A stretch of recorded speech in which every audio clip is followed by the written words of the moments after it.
Premier Doug Ford has halted new anti-vaping rules so his fledgling progressive conservative government can get a handle on the impact of health measures that have affected medical cannabis users. The changes to the Smoke-Free Ontario Act that were set to come into effect on July 1st, are being paused to give the new government the opportunity to carefully review the new regulations related to vaping. Ford's spokesman Simon Jeffries said Wednesday. Former Premier Kathleen Wynne introduced laws that banned the smoking and vaping of medicinal cannabis in all enclosed public places, workplaces and many outdoor areas. Why?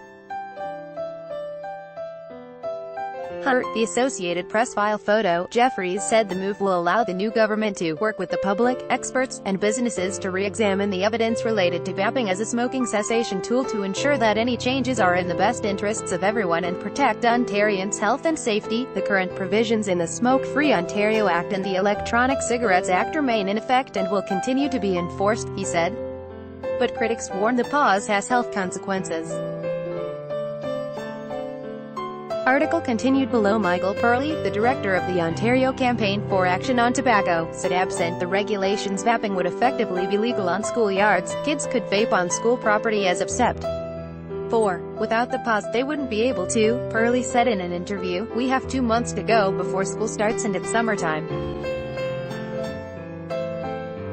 Can a review be completed in time? He said. So we're quite concerned that the school year is going to creep up on us and we won't have the necessary protections in place for kids. But Ontario's vaping industry, which claims there are 900,000 users in the province, hailed Ford's decision. We are excited that the government led by Premier Doug Ford and new Health Minister Christine Elliott has recognized our efforts and has paused the implementation of these regulations, said Maria Pipinoy DUIC of Vapor Advocates of Ontario. We have the utmost confidence that they are going to look at the regulations based on science and not guesswork, said Pipinoy DUIC, who argued that vaping is safer than smoking and is an effective way to wean smokers off tobacco.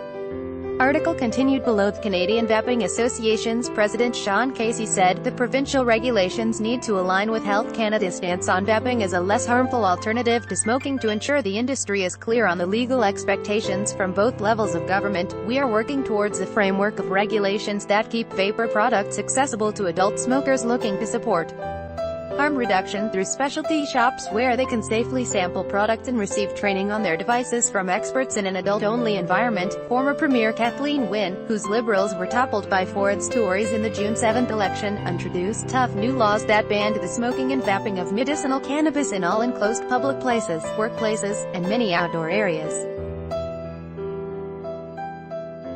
A ban on selling e-cigarettes to anyone under the age of 19 took effect on January 1, 2016, but other measures were to take effect last Sunday.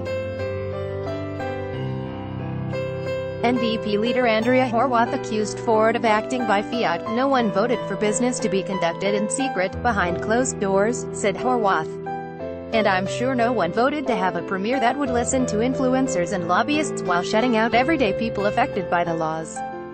Ford seems to believe the public doesn't deserve information about what he's up to and why, and that's wrong.